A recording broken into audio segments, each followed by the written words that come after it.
am honored to introduce the memoir of a Space Shuttle team member, Remove Before Flight, by Scott Shuttleman Phillips with Diane Phillips. Now let's enjoy this inspiring journey. I'd like to begin with a foreword by Michael D. Griffin, the NASA administrator from 2005 to 2009.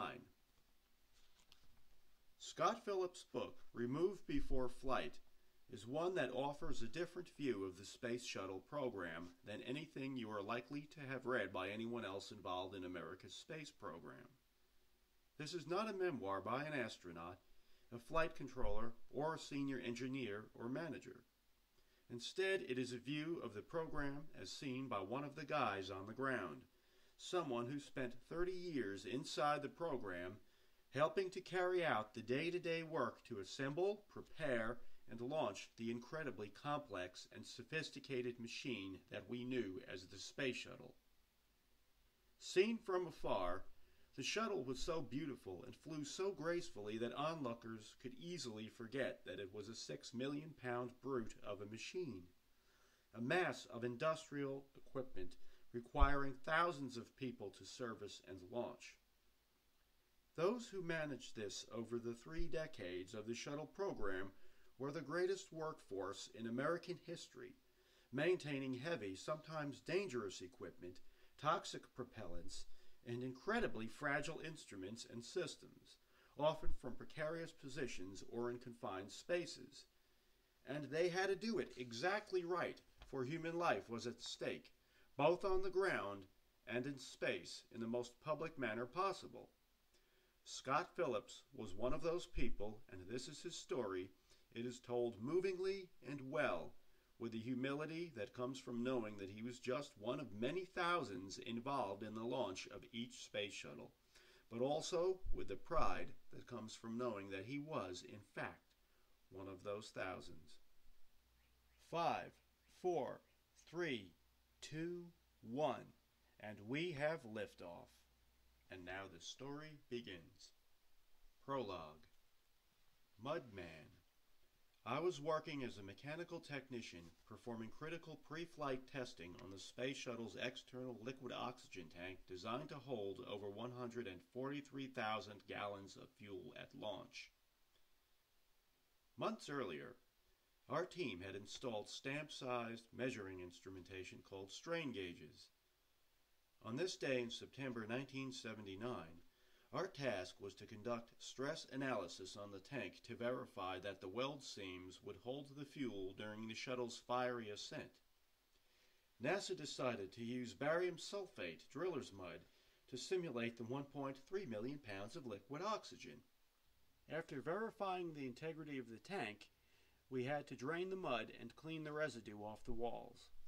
To do this, the Bendix Corporation had created a 36-inch diameter platform called a man tube, which rotated 360 degrees on a thin cable system to lower a person in a standing position through the top of the liquid oxygen manhole with a high-pressure water hose to spray the walls.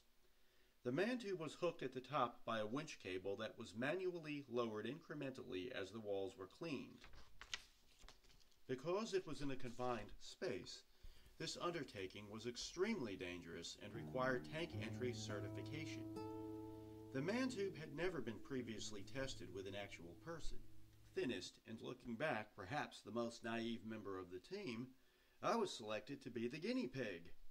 We were working the night shift, so the on-site safety personnel were slim, but we naturally assumed the tube would work as designed. I donned the waterproof white hooded suit, which included a built-in breathing apparatus that provided enough oxygen for my 5-hour mission, and a pair of rubber gloves.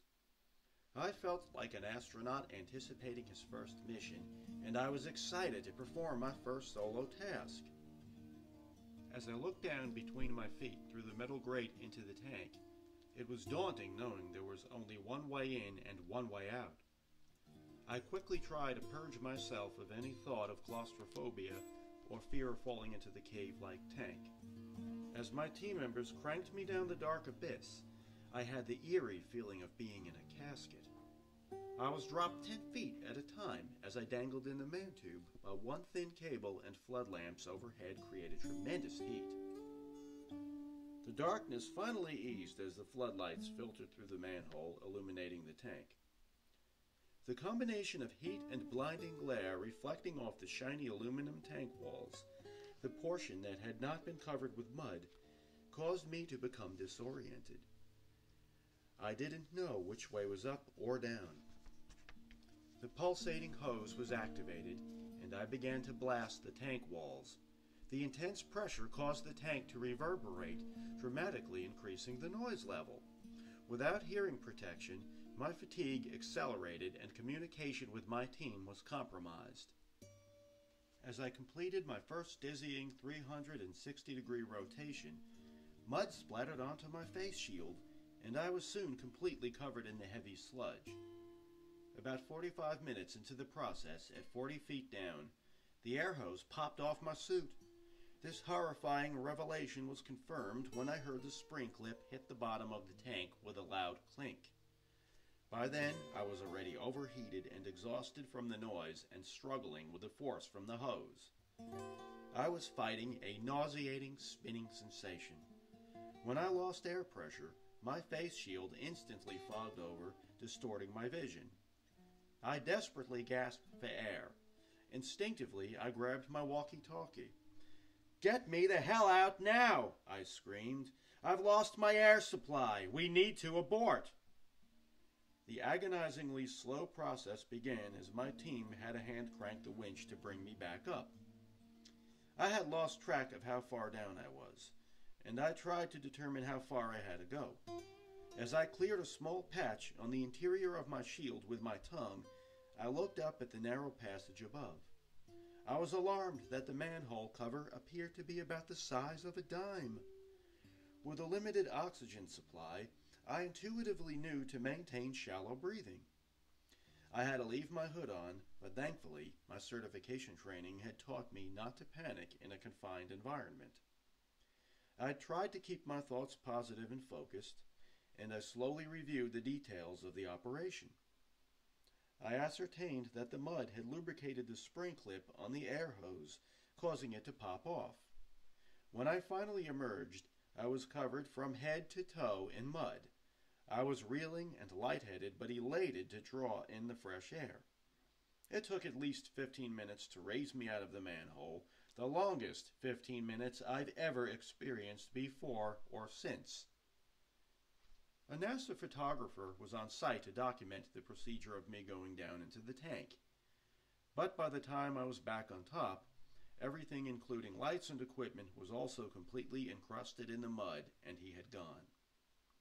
It is not customary for NASA to release pictures of this nature, but they provided a few photos to our quality and safety people.